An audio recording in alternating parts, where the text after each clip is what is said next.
आंध्रप्रदेश एक जलप्रपात बुड़ी 2 जन डाक्तरी छात्री मृत और जड़े डाक्तरी छात्री निखोज। मालकानगिरी जिलार मोटुठारू प्राय 40 किलोमीटर दूर आंध्रप्रदेश आलुरी जिलार जलतरंगी नामक झरणा को 13 जन डाक्तरी छात्र बुलिबाक जाइथिले।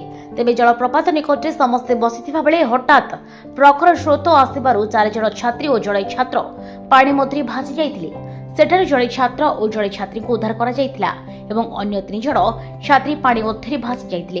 उद्धार होइथिबा 2 जन को राजमहेंद्री चिकित्सालय रे भर्ती करा जाइछि, जाहाको मध्य जनकर अवस्था गुरुतर थिबा जण पड़िछि।